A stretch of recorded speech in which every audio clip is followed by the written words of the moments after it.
छत्तीसगढ़ की जनता के लिए एक बड़ी राहत की खबर है। जमीन की रजिस्ट्री से जुड़ी जटिल और समय लेने वाली प्रक्रिया अब और आसान होने जा रही है। राज्य सरकार ने पंजीयन प्रणाली में 10 बड़े बदलाव लागू करने की घोषणा की है। ये बदलाव न केवल पारदर्शिता बढ़ाएंगे बल्कि भ्रष्टाचार और बिचौलियों से भी मुक्ति दिलाएंगे। क्या है वह बड़े बदलाव, ये कैसे काम करेंगे और इससे आपको क्या फायदा होगा, सब जानेंगे इस रिपोर्ट में। लेकिन उसके लिए आपको ये वीडियो पूरा देखना होगा। नमस्कार, आप देख रहे हैं CGNN लाइव और मैं हूं आपके साथ रागनी वर्मन। जमीन रजिस्ट्री से जुड़े 10 बड़े बदलाव लागू किए जा रहे हैं। इसकी जानकारी पंजीयन विभाग के मंत्री OP चौधरी ने दी है। तो आइए जानते हैं विस्तार से क्या है ये अहम बदलाव। पहला, आधार लिंक सुविधा। अब जमीन रजिस्ट्री के दौरान पक्षकारों की पहचान आधार से जोड़ी जाएगी। इसमें बायोमेट्रिक पहचान संभव होगी और फर्जीवाड़े पर रोक लगेगी। यानी अब कोई और आपकी जमीन बेच नहीं पाएगा। आपके रजिस्ट्री के समय बायोमेट्रिक प्रमाणीकरण से गुजरना होगा, जो आपकी उंगलियों के निशान और चेहरे की पहचान का उपयोग करता है। आधार से पहचान जोड़ने से जमीन की सुरक्षा में भी सुधार होगा। दूसरा, ऑनलाइन सर्च और डाउनलोड की सुविधा। रजिस्ट्री से पहले अब आप घर बैठे ऑनलाइन खसरा नंबर डालकर यह जांच कर सकते हैं कि उस जमीन पर पहले कितनी बार रजिस्ट्री हुई है। इसकी कॉपी भी डाउनलोड की जा सकती है। तीसरा, भार मुक्त प्रमाण पत्र। जमीन पर कोई लोन या बंधक तो नहीं है, इसे जानना अब आसान हो गया है। ऑनलाइन भार मुक्त प्रमाण पत्र यानी एनकब्रेंस सर्टिफिकेट मिलेगा, जिससे खरीदार को पूरी जानकारी पहले ही मिल सकेगी, जिससे उन्हें धोखाधड़ी से बचने में मदद मिलेगी। यह एक कानूनी दस्तावेज है जो जमीन या संपत्ति के स्वामित्व से संबंधित कानूनी बकायों जैसे कि लोन, बंधक, कानूनी विवाद या अन्य दावा आदि को दर्शाता है।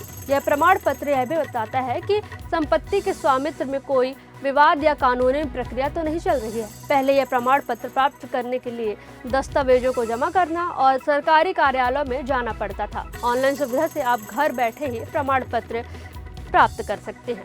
चौथा, कैशलेस पेमेंट की सुविधा। अब रजिस्ट्री के दौरान भुगतान कैश में नहीं बल्कि UPI, डेबिट, क्रेडिट कार्ड या नेट बैंकिंग से किया जा सकेगा। इसी के साथ स्टाम्प ड्यूटी और पंजीयन फीस एक साथ पेमेंट की जा सकेगी। पांचवा, व्हाट्सएप मैसेज सर्विस। अब पक्षकारों को रजिस्ट्री के हर अपडेट जैसे स्लॉट बुकिंग, प्रक्रिया की स्थिति और रजिस्ट्री पूरा होने की जानकारी व्हाट्सएप पर मिलेगी। छठवां, डिजी लॉकर की सुविधा। रजिस्ट्री डॉक्यूमेंट अब डिजी लॉकर में सेव होंगे, यानी सरकारी या निजी कामों में जब जरूरत हो तब आप इन्हें डिजिटल रूप से तुरंत एक्सेस कर सकते हैं और जरूरत पड़ने पर डिजिटल रूप से इस्तेमाल कर सकते हैं। डिजी लॉकर एक सुरक्षित डिजिटल स्टोरेज है जो आपके दस्तावेजों को सुरक्षित रखता है और उनकी प्रामाणिकता को भी सुनिश्चित रखता है। सातवां, ऑटो डीड जनरेशन। अब डीड राइटर या स्टाम्प वेंडर को चक्कर नहीं लगाने पड़ेंगे। ऑनलाइन विलेख तैयार होगा और पेपरलेस प्रक्रिया से रजिस्ट्री पूरी होगी।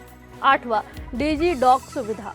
शपथ पत्र या अनुबंध जैसे दस्तावेज भी अब डिजिटल स्टाम्प के साथ ऑनलाइन तैयार किए जा सकेंगे। यह सुविधा आम लोगों के लिए बेहद फायदेमंद है। नौवां, घर बैठे रजिस्ट्री। होम विजिट की सुविधा के तहत रजिस्ट्री अब घर से ही करवाई जा सकती है। खासकर पारिवारिक दान या हक त्याग जैसे मामलों में केवल 500 की पंजीयन फीस लगेगी। पारिवारिक दान या हक त्याग मतलब संपत्ति को किसी परिवार के सदस्य को उपहार में देना या संपत्ति पर अपने अधिकार को त्याग देना होता है। यह आमतौर पर संपत्ति के मालिक की सहमति से किया जाता है और इसे कानूनी तौर पर मान्य किया जाता है।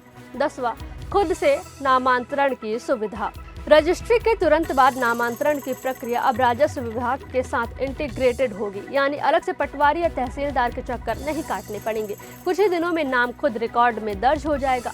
नामांतरण एक प्रक्रिया है जिसमें भूमि या संपत्ति का स्वामित्व एक व्यक्ति से दूसरे व्यक्ति में हस्तांतरित किया जाता है। इसे म्यूटेशन के रूप में भी जाना जाता है। तो ये थे छत्तीसगढ़ में जमीन रजिस्ट्री से जुड़े 10 बड़े बदलाव। इससे न केवल प्रक्रिया सरल होगी बल्कि आम लोगों को बिचौलियों से भी राहत मिलेगी। आपको ये जानकारी कैसी लगी हमें कमेंट करके जरूर बताएं। ऐसे ही खबरों के लिए बने रहिए CGNN लाइव के साथ। इस वीडियो को लाइक, शेयर व चैनल को सब्सक्राइब करना ना भूलें।